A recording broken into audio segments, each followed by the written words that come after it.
Huh? Well, hello there, young'uns. Shouldn't you cheeky little sprats already be abed? What's that? You want a supper time story from old one-legged Lars, eh? All right.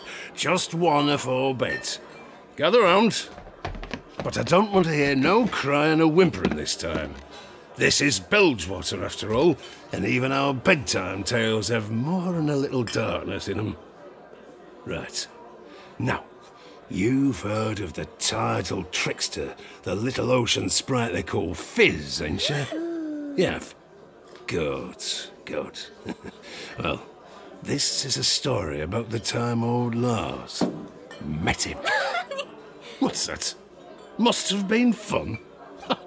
Well, what sort of stories you been told? No, it weren't fun, thank you very much. He's a malign little terror, that one, and you'll be lucky if you never cross paths with him in all your lives. But I'm getting ahead of myself. Right, so there I was, clinging to a rock out in the jagged straits. My ship was sunk. Don't matter how it happened, here's a tale for another night, maybe. But that's as it was. I clung to that rock for 3 days and nights, with fins a-circling. And just when I was starting to give up all hope, he appeared. All I seen at first were those 2 big round eyes, pale as death, as they swam towards me.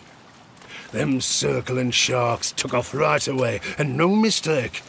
They was afeard of him, see, just as you all should be.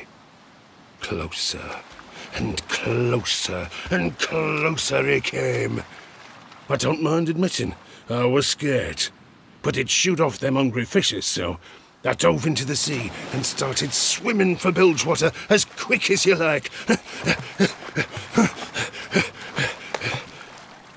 But every time I looks back, he was there, with those big eyes just peering at me.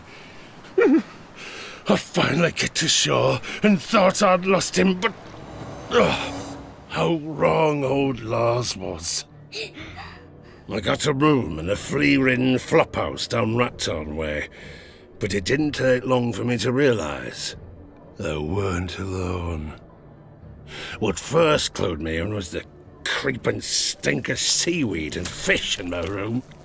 Well, that and the little wet footprints on the stair when I woke in the morning.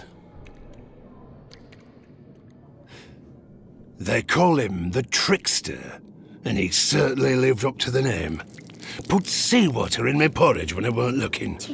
Tied me bootlaces together so I fell as soon as I took a step. And slipped eels under me blankets.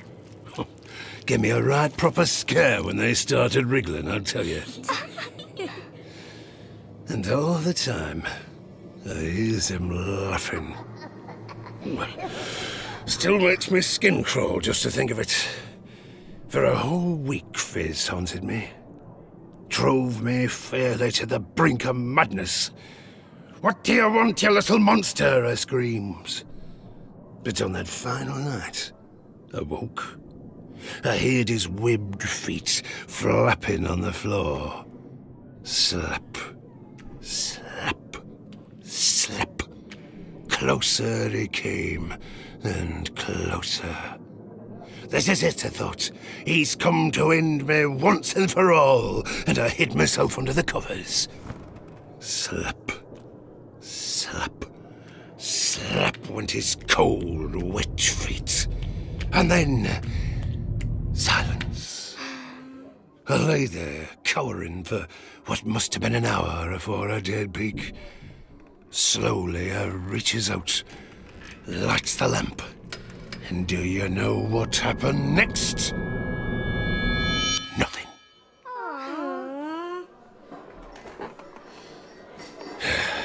Aye, Fizz were gone at long last. But he left something for me on the wooden box beside my bed. A coin. A gold Kraken, no less. This Coin here, in fact. Look with your eyes, not with your hands. That's my lucky Kraken, you know. But I tell you, rather than make me happy, for I hadn't a penny to my name back then, the sight of that coin filled me with dread. 'Cause this were the very coin that our captain swore he tossed into the ocean on our way out of port. That was his offering to the bearded lady for safe passage, but the tidal trickster took it. That was the reason our ship had sunk. That playful, hateful little imp, he doomed the whole crew, and done it with a wicked, fishy grin on his face.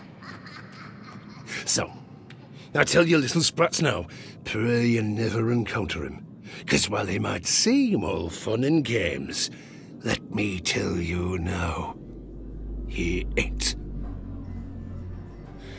Now, off to bed with you, and pray you don't see no little wet footprints on the floorboards when you wake.